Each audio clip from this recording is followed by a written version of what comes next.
Hi hello నమస్తే welcome to legend TV.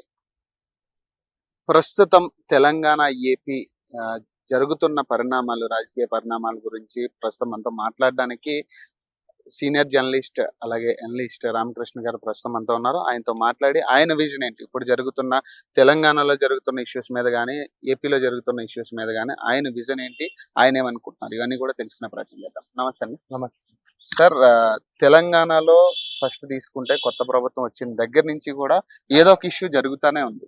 So ఏదో ఒక దాని మీద, అయితే స్టూడెంట్స్ ఇష్యూ మీద కావచ్చు, లేదంటే ఫ్రీ బస్సు మీద కావచ్చు, లేదంటే కాళేశ్వరం ప్రాజెక్ట్ అని కావచ్చు. ఎలా చూస్తున్నారు సార్? అంటే కొత్త ప్రభుత్వం వచ్చిన తర్వాత ఇష్యూస్ ఇంకా పెరుగుతున్నాయి అనుకోవచ్చా, లేకపోతే ఏంటి పరిస్థితి? ఆ, ముందు అందరికీ నమస్కారం అండి.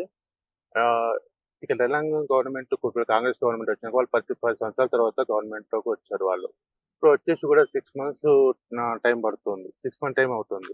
సరే, వాళ్ళు కొన్ని హామీలు ఇచ్చారు. ఏదైతే మనకు 420 హామీలు, అలా కూడా ఈ పథకాలని, ఉచిత పథకాలని ఇచ్చారు.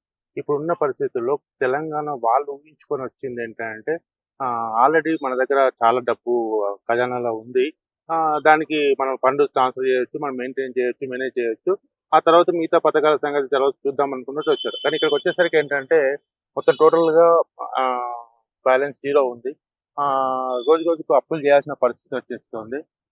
దాంతో ఏంటంటే కాంగ్రెస్ పార్టీ ఇప్పుడు ఉన్నంతలో కూడా వాళ్ళు తీసుకొచ్చిన దాంట్లో కూడా మాక్సిమం మేనేజ్ చేయగలిగారు. ఎందుకంటే ఈరోజు గవర్నమెంట్ ఉద్యోగులకు మనకు ఇంతకుముందు 15వ తారీఖు వరకు జీతాలు వచ్చేది. అవును. మరి ఇప్పుడు కాంగ్రెస్ గవర్నమెంట్ వచ్చిన తర్వాత 1వ తారీఖు 2వ తారీఖు నాడే ఉద్యోగాలు పడుతున్నాయి. అట్లాగే రైతుల బంధు వాళ్ళంత ఇవ్వకపోయినా రైతు బంధు సక్రమంగా చేస్తున్నారు. అంటే ఉచిత బస్సు అయితే సక్సెస్ అయ్యారు కదా ఇప్పుడు. అంటే కాకపోతే ఏంటంటే దీని లాంగ్ టర్మ్ లో ఇవన్నీ కూడా మళ్ళీ ప్రభుత్వం మీద ఎక్కువ బర్డెన్ పడుతుంది. రైట్. సో ఆల్రెడీ వాళ్ళు టీఆర్ఎస్ పార్టీ ఇచ్చిన హామీల కన్నా ఎక్కువ బడ్జెట్ తోటి ఇచ్చారు కాబట్టి సంక్షేమ కథ వాళ్ళకి వీళ్ళకి కొంచెం ఇబ్బందులు అయితే ఏర్పడేది అవకాశం ఉంది. అంటే పరిపాలన మీద ఎక్కువ కాన్సన్ట్రేషన్ లేదు అనేది ఒకటి ఉంది. అంటే రేవంత్ రెడ్డి ప్రభుత్వం వచ్చిన తర్వాత పరిపాలన మీద కంటే ఎక్కువ, అంటే బీఆర్ఎస్ ప్రభుత్వాన్ని చేసిన స్కామ్లు కానీ ఇవి బయట పెట్టే పరిస్థితి ఎక్కువ, వాటి మీద ఫోకస్ చేస్తున్నారు అనే దాని మీద ఎక్కువ వాదన వస్తుంది. ఇప్పుడు ఏ గవర్నమెంట్ వచ్చినా కానీ ఫస్ట్ చేయాల్సింది ఏంటంటే, వీళ్ళు అనుకుంటున్నది ఏంటంటే ఈ ప్రభుత్వం మీద మా ప్రభుత్వం, పాత ప్రభుత్వం మీద మాకు ఇవన్నీ ఎంక్వైరీలు వేస్తున్నారు.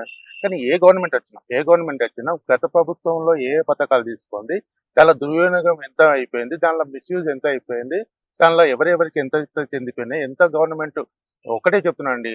ఏ ప్రభుత్వం వచ్చినా, ఏ ప్రభుత్వం మారిపోయినా ఖచ్చితంగా చేయాల్సింది. ఎందుకంటే ప్రభుత్వానికి సొమ్ము ₹1 మిస్యూజ్ అయినా అది క్రైమ్ కిందకి వస్తుంది. ఎక్కువ కోట్లకి అవసరం లేదు. ₹1 మిస్యూజ్ అయినా అది 100% అది క్రైమ్ కిందకి వస్తుంది. సో ఆ భాగంలో ఈరోజు చంద్రబాబు నాయుడు వచ్చినా అదే పని చేస్తున్నాడు, అంతకుముందు జగన్మోహన్ రెడ్డి అదే పని చేశాడు, ఈరోజు రేవంత్ రెడ్డి వచ్చినా అదే పని చేస్తున్నారు. ప్రతిపక్షాల మీదనో లేకపోతే పాత ప్రభుత్వాల మీద కక్ష తీర్చుకోవడానికి కాదు. మరి ఇప్పుడు మరి ప్రభుత్వాన్ని నడపాలంటే గతంలో ఏం జరిగిందన్న దాని మీద ఎంక్వైరీ చేయకుండా నేను ఇప్పుడున్న దాని మీద నేను పరిపాలన చేసుకుంటూ పోతున్నంటే కుదరదు కదా. సో దానిలో ఉద్దేశంలో తోటి చేస్తున్నారు తప్ప కక్షపూర్తిగా చేయాల్సిన అవసరం ఏమి లేదు. ప్రభుత్వం అంటే ఆయన యజమాని అండి. ఇప్పుడు ఈ రోజు ప్రభుత్వ రాష్ట్రానికి యజమాని రేవంత్ రెడ్డి గారు. మరి ఈ రోజు గతంలో ఎన్ని మిస్టేక్ జరిగినా చేయకుండా ఈ రోజు ఆయన చక్కదిద్దుకోవాలంటే ఫస్ట్ ఆఫ్ ఆల్ ఖచ్చితంగా ఒక 1 year అన్నా మినిమం టైం పడుతుందండి. ఇక్కడ ఆయన ఉన్న వాతావరణాన్ని చక్కదిద్దుకోవడానికి, ప్రభుత్వాన్ని ఏర్పాటు చేసుకోవడానికి నేను అనుకోవడం సరే, వాళ్ళు ప్రతిపక్షాల ఆరోపణలు చేస్తారు, రాజకీయ ఆరోపణలు చేస్తే కానీ ప్రభుత్వ పరంగా సెటిల్ అవ్వడానికి మాత్రం కొంచెం టైం పడుతుందండి. వాళ్ళు దానిలో భాగంగానే టైం తీసుకున్నారు తప్ప ఇట్లా కక్షపూరిత. అంటే మీ అనాలిసిస్ ప్రకారం, అంటే ఇప్పుడు కొత్త సీఎం ప్రభుత్వం ఎలా ఉంది, అసలు ఈ పరిపాలన మీద మీ అంచనా ఏంటి? రేవంత్ రెడ్డి గారు ఫస్ట్ మీ గవర్నమెంట్ ఫామ్ చేసినప్పుడు ఒక మాట చెప్పాడు, నేను ఒక గుంపు మేస్త్రి లాగా పనిచేస్తాను అన్నాడు. చాలా మంది దాన్ని ట్రోల్ చేశారు, చాలా మంది దాన్ని హాస్యాస్పదంగా తీసుకున్నారు. ఇప్పుడు ఆయన చెప్పిన విధానం ఏంటంటే, నాకు కొన్ని నాలెడ్జ్ లేదు, కొన్ని విషయాలలో నాకు లేదు. ఆయన ఆల్రెడీ బహిరంగ మీటింగ్ లో కూడా చెప్పాడు. అతను రేవంత్ రెడ్డి గారు ఏం చేస్తున్నాడు, ఎవరైతే ఎక్స్పర్ట్స్ ఉంటారో, ఎవరైతే ఇప్పుడు ఐటీ సంబంధించిన శ్రీధర్ బాబు గారు ఉన్నారు, శ్రీధర్ బాబు గారి దగ్గర నుంచి సలహాలు తీసుకొని అతని సెక్షన్ అతను చేస్తున్నాడు. అతను ఏవైతే చేయలేడు అనుకుంటున్నాడో, అతనికి ఏదైతే మైనస్ పాయింట్ ఉంటాయి అనుకుంటున్నారో అలాంటి వాళ్ళలో ఒక పర్ఫెక్ట్ పర్సన్స్ పెట్టేసి ఈరోజు గవర్నమెంట్ నడిపిస్తున్నాడు. అట్లా మినిస్టర్స్ అందరినీ ఆయన కోఆర్డినేషన్ చేసుకుంటున్నాడు. ఆయన పని ఆయన చేసుకుంటున్నాడు. ఒక పక్కగా పొలిటికల్‌గా రాజకీయ పక్షాలను ఎదుర్కోవడంలో ఆయన పని చేసుకుంటున్నాడు.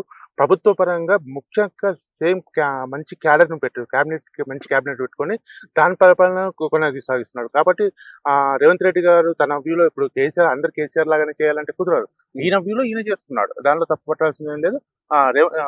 నాకు తెలిసినంత వరకైతే రేవంత్ రెడ్డి గారు correct chief minister of Telangana.